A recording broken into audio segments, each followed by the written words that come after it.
In Israel, where just in the last hour, the president and Air Force One touched down in Tel Aviv. You can see him there getting off of Air Force One and meeting with the Israeli Prime Minister Benjamin Netanyahu. Those two are set to meet with other Israeli leaders today to talk about the ongoing tensions and the war, of course, between Israel and Hamas. Overnight, ABC News reported that Biden and his administration would be drafting a $100 billion foreign aid package, which includes assistance for Israel.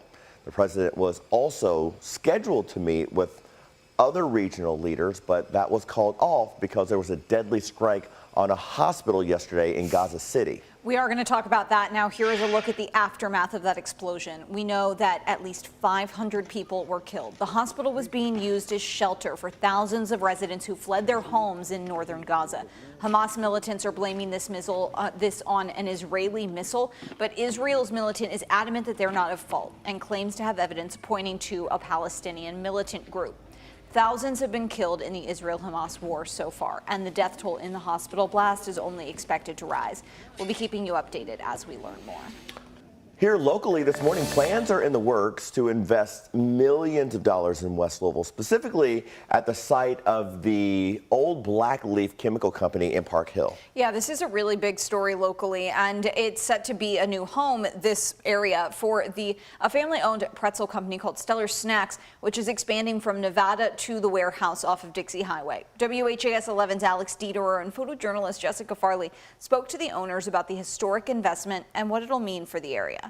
Elizabeth and Gina Galvin created Stellar Snacks. Now the two are expanding their pretzel business to West Louisville from Nevada. I personally fell in love the minute I actually put my feet downtown and meet so many wonderful people. This $137 million investment to the Park Hill neighborhood will fill a 400,000 square foot warehouse with 350 full-time employees. The Stellar Snacks warehouse, located right off of Dixie Highway in West Louisville, is located right next to a train track. So all of the ingredients like flour coming in come straight to the warehouse, cutting out the middleman. And instead will prioritize hiring people from the area it will serve. High quality, high paying jobs come to West Louisville so that everyone in our city and in our state has an opportunity to succeed and to leave legacy and wealth for their families. A day of true celebration for what the business will bring to 350 families. We've seen our community spirit shine brightly through good times and through challenging times.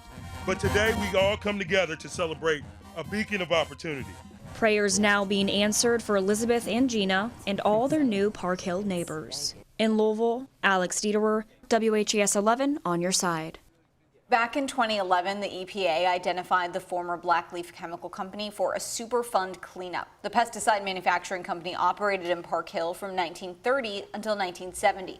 Decades later, chemicals remained in the soil and the yards of nearby homes. Finally, in 2018, companies responsible started cleaning up the site, tearing down buildings and replacing topsoil to make it safe for commercial or industrial use. Governor Beshear did note the site is now considered to be safe.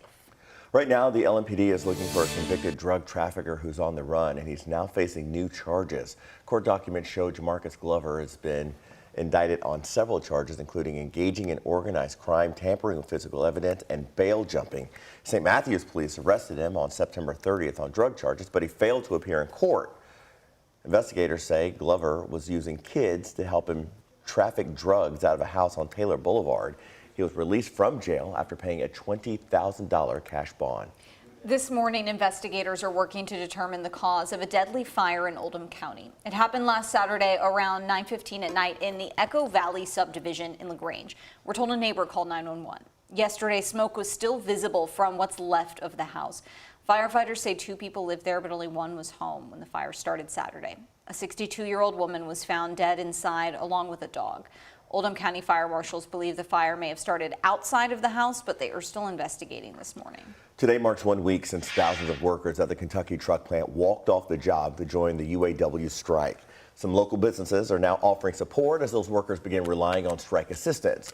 According to Ford's job posting for KTP, the lowest weekly pay for a full-time employee is $666.80. Now, strike assistance offered by the UAW is $500.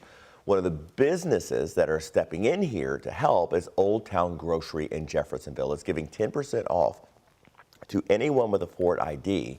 The owner, Joe Clapp, says he's got friends and family members who work at Ford. I know a couple of them that's not paying their cell phone bill just to try to make ends meet, and I figure 10% off is, something better than nothing. Old Town says it plans to offer that discount to Ford workers until October the 26th, but will consider extending it if the strike continues. So just as a kind of snapshot of where we are right now, negotiations between the big three automakers and the UAW are ongoing. New reports estimate the strike has cost $7.7 billion since it started on the 15th of September, with more than 5,000 workers laid off.